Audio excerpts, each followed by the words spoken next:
Les Ivoiriens sont sortis et à un moment donné, on a dû même recruter des agents de bureau supplémentaires, aussi bien dans la diaspora que sur toute l'étendue du territoire. Les résultats seront proclamés le plus tôt possible.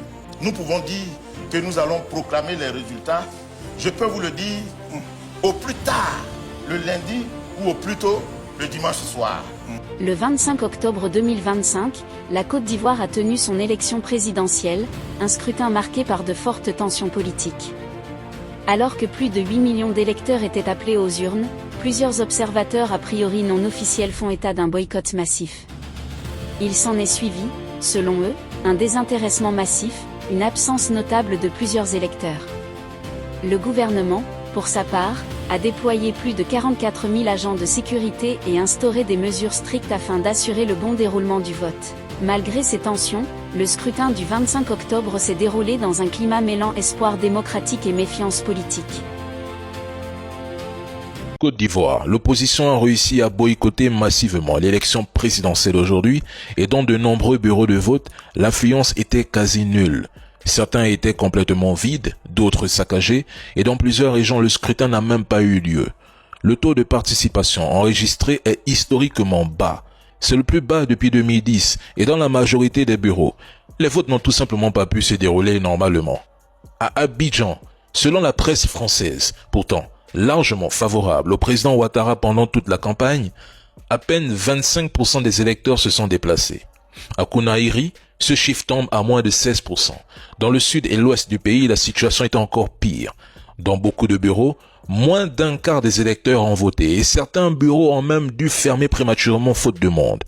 Sous plus de 8 millions d'électeurs inscrits, peut-être à peine 900 000 ont effectivement voté. Dans certains secteurs, les bureaux n'ont même pas pu ouvrir à cause des manifestations, excluant ainsi des millions d'électeurs potentiels. Si l'on regarde le chiffre des cartes d'électeurs retirées, peut-être 8% l'ont fait, ce qui illustre le désintérêt et le rejet du scrutin par la population. Il y a eu des manifestations et des blessés. Plus de la moitié de la population a clairement exprimé son rejet en boycottant massivement l'élection. Les pouvoirs publics ivoiriens cependant se sont félicités de la forte mobilisation observée lors du scrutin, saluant la maturité démocratique des citoyens qui se seraient rendus massivement aux urnes.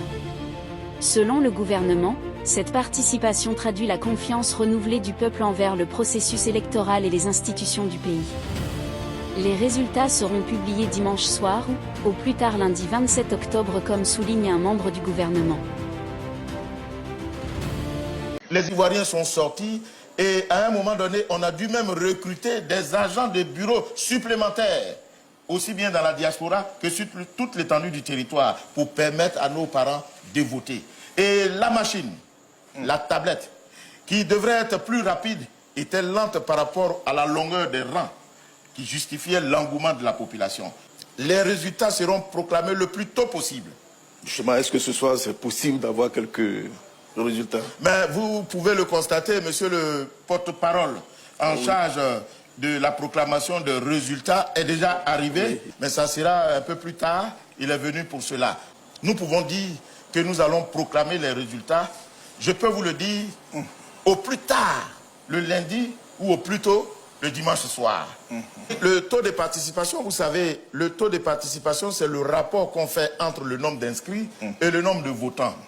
Mais il est bon de préciser que c'est bien malin d'empêcher les citoyens de participer à un vote et puis s'attendre à apprécier le taux de participation par rapport au nombre d'inscrits.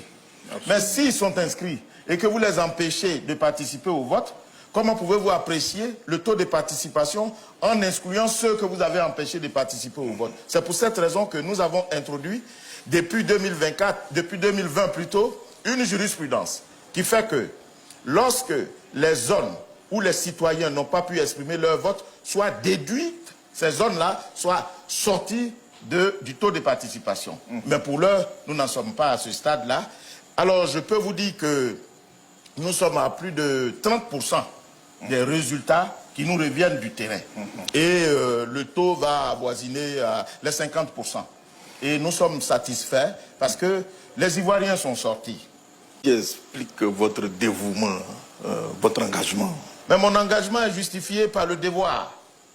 Parce qu'à la clé de tout ça, il y a la vie des citoyens. Le bien-être des citoyens. C'est ce qui justifie le dévouement de la commission électorale indépendante. Je suis un homme plus ou moins heureux. Parce que, en dehors du cas malheureux, dans la zone de Lamé, ou de l'Agnébi, Tiassa, je ne sais plus bien, où l'un de nos frères d'âme a perdu la vie, je crois qu'on n'a pas dénombré des morts sur toute l'étendue du territoire. Ce qui est une bonne chose pour nous. Nous sommes satisfaits de ça. En Côte d'Ivoire, les élections présidentielles suscitent de vives réactions. Tandis que le gouvernement affirme qu'une forte affluence a marqué le scrutin, plusieurs observateurs indépendants parlent au contraire de boycott dans certaines régions et d'une participation en demi-teinte. Ces divergences soulèvent des interrogations sur la transparence du processus électoral et la confiance des citoyens dans les institutions. Les résultats officiels, attendus dans les prochains jours, devraient permettre d'y voir plus clair et de mesurer l'ampleur réelle de la mobilisation. Si vous avez aimé la vidéo, n'hésitez pas à vous abonner, à liker, et à commenter pour ne rien rater de nos prochaines vidéos.